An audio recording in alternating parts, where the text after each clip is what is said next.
yitwa Kwizera Emeline Ishanga yamenyekanye ku icupa rya Heineken arikinisha mu buryo budasanzwe, ndavuga hasi y'urukenyerero. Ubu yabatijwe mu mazi menshi, ndavuga muri Yorodani. Byagenze bite ngo intama yazimiye igaruka ibumuntu? Urusengero rwa Yesu nta n'umwe uhejwe.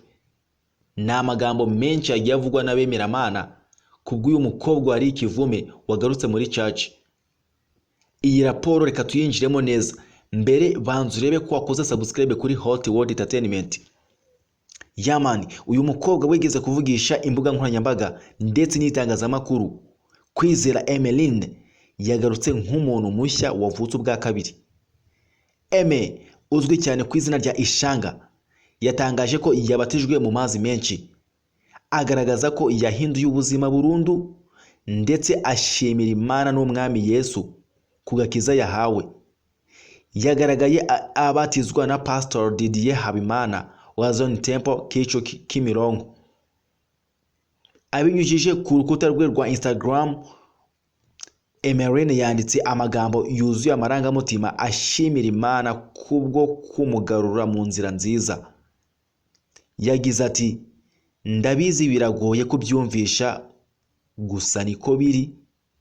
Ndagushima Mwami Yesu kubw'ubuntu bwawe ndetse n'urukundo rwawe.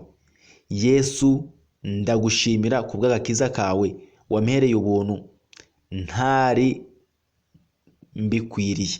Nari mubi, nari ikivume, nari uwo gucirwaho iteka, ariko umpa izina rishya, inshuti ya Yesu. Haleluya. Yakomeje avuga ko Yesu yamukuyeho umwenda w'isoni akamwambika umwenda wera, kandi ko kuva uwo munsi agiye kubaho nk'umuntu mushya. Guhera uyu munsi yahise asoma isomo ryo mu Bakorinto igice Abakorinto ba kabiri igice cya 5 umurongo wa 17. Umuntu wese iyo ari muri Kristo aba ari icyaremwe gishya. Ibyakera biba bishize, dore byose biba bihindutse bishya.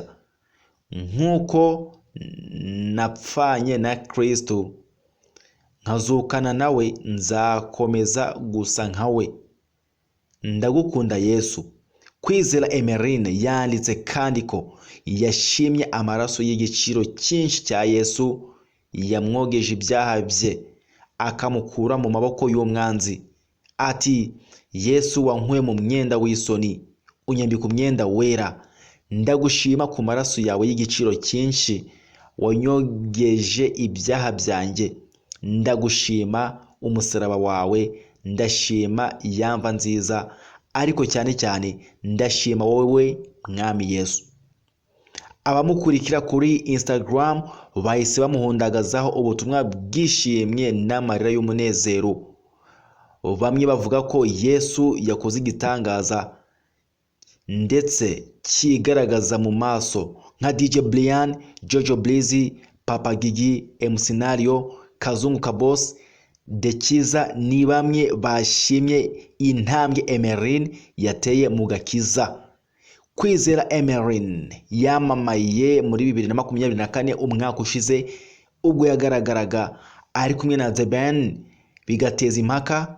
Impamvu nyamukuru yatumye aya mashusho agarukaho cyane nuko uyu muhanzi usanzwe afite umugore yagaragaye akurura akenda k'imbere k'uyu mukobwa Emeline. Nubwo abantu benshi bari bavuze amagambo menshi kuri ayo mashusho, icyo gihe Kwizera Emeline yashizeho umucyo, gusa igisubizo cye cyasamiwe hejuru. Yahakanye ibyavugwaga, avuga ko The Ben atigeze akurura ikariso ye nk'uko benshi babivuze. Yagize ati, nari niyambariye Ishanga, akozeho yumva ikintu kibyimbye ahita ambwira ngo utambwira ko nawe wambara bya bintu by'abapfumu. Ndamubwira nti waba yurutse gato batadufotora. Nyuma yo kudufotora mubwira ko ari Ishanga. Kuva Emeline yavuga ko icyo The Ben yakozeho ari Ishanga, yari yambaye ku nda. Abantu benshi babitangariye, bamwe bibazaga ko ndetse banibaza imvano yaryo, mu gihe hari n'abari barabyumvise bwa mbere.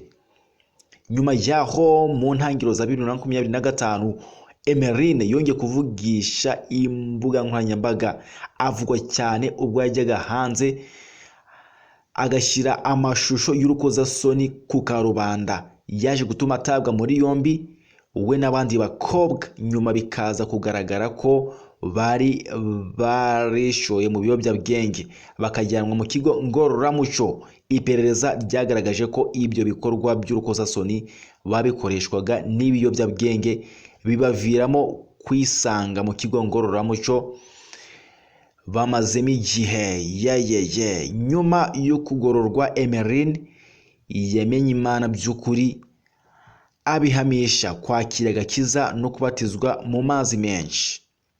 Ubutumwa bwose bwa Emeryne nyuma yo kubatizwa, ndabizi biragoye kubyiyumvisha, niko biri. Ndagushimira Mwami Yesu kubw'ubuntu bwawe ndetse n'urukundo rwawe.